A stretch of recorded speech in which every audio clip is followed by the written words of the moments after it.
Assalamualaikum warahmatullahi wabarakatuh.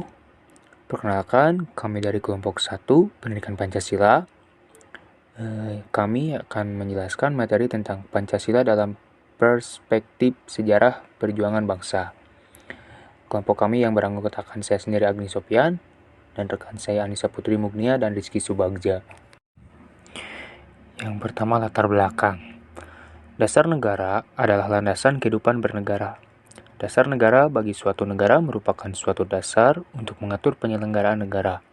Negara tanpa dasar negara berarti negara tersebut tidak memiliki pedoman dalam penyelenggaraan kehidupan bernegara. Maka, akibatnya negara tersebut tidak memiliki arah dan tujuan yang jelas, sehingga memudahkan munculnya kekacauan. Selanjutnya, sejarah Pancasila. Pancasila adalah kesepakatan luhur antara semua golongan yang hidup di tanah air. Kesepakatan luhur tidak akan banyak berfungsi jika tidak didudukkan dalam status yang jelas. Oleh karena itu, kesepakatan luhur bangsa harus dirumuskan sebagai ideologi bangsa dan filsafat. Ideologi bangsa artinya setiap warga negara Republik Indonesia terikat oleh ketentuan-ketentuan yang sangat mendasar dalam sila ketuhanan yang Maha Esa, kemanusiaan yang adil dan beradab, persatuan Indonesia, kerakyatan yang dipimpin oleh hikmat, kebijaksanaan dalam permusyawaratan perwakilan, dan keadilan sosial bagi seluruh rakyat Indonesia. Pandangan hidup dan sikap warga negara secara keseluruhan harus bertumpu pada Pancasila sebagai keutuhan, bukan sekedar masing-masing sila. Nah, selanjutnya kita lanjut ke sila pertama, yaitu ketuhanan yang Maha Esa. Sila ini tentu saja memiliki hubungan yang sinkron dengan sejarah Indonesia, ketika di mana bangsa ini menolak dengan tegas adanya paham komunis pada peristiwa PKI dan G30 SPKI. Selanjutnya, ke sila yang kedua, kemanusiaan yang adil dan beradab. Sudah sangat jelas, perjuangan bangsa selama ini dengan tegas memiliki tujuan untuk menegakkan hak dan keadilan dari setiap insan manusia di pribumi tercinta.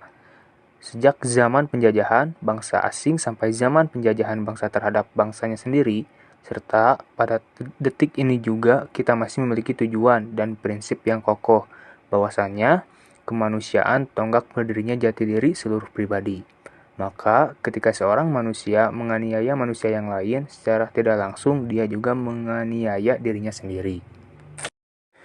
Untuk selanjutnya, sila yang ketiga, Persatuan Indonesia. Perjuangan bangsa berhasil tercatat akibat adanya persatuan dari di Nusantara yang awalnya hanya berupa pergerakan daerah dan menjadi persatuan nasional yang tak terkalahkan. Lanjut ke sila yang keempat, kerakyatan yang dipimpin oleh hikmat kebijaksanaan dalam permusyawaratan perwakilan. Perjuangan bangsa bertujuan untuk mencapai keadilan. Hal ini tentu saja berkaitan dengan makna kebijaksanaan dan pengambilan setiap suara dari seluruh lapisan masyarakat tanpa terkecuali, selalu mengutamakan musyawarah dalam setiap perundingan ataupun rapat-rapat persiapan kemerdekaan Indonesia dan lain sebagainya. Dan yang terakhir, sila kelima, keadilan sosial bagi seluruh rakyat Indonesia. Sama halnya dengan sila kedua, namun di sila kali ini lebih mengarah ke keadilan secara finansial dan hak dalam berkehidupan permasyarakatan. Setiap rakyat punya untuk mendapatkan kedudukan yang sama dalam segala bidang selama kewajiban yang ia emban tidak terbengkalai. Sejarah telah mencatat berbagai upaya masyarakat untuk menyeimbangkan sektor ini agar kedepannya Indonesia menjadi lebih maju. Poin berikutnya, Pancasila sebagai dasar negara. Dasar negara merupakan alas atau fundamen yang menjadi pijakan dan mampu memberikan kekuatan kepada berdirinya sebuah negara. Negara Indonesia dibangun juga berdasarkan pada suatu landasan atau pijakan, yaitu Pancasila. Pancasila dalam fungsinya sebagai dasar negara merupakan sumber kaidah hukum yang mengatur negara Republik Indonesia. Termasuk di dalamnya seluruh unsur-unsurnya, yakni pemerintah, wilayah, dan rakyat. Pancasila dalam kedudukannya seperti inilah yang merupakan dasar pijakan penyelenggaraan negara dan seluruh kehidupan negara Republik Indonesia. Pengertian Pancasila sebagai dasar negara diperoleh dari alinea keempat pembukaan Undang-Undang Dasar 1945 dan sebagaimana tertuang dalam Memorandum DPR GR 9 Juni 1966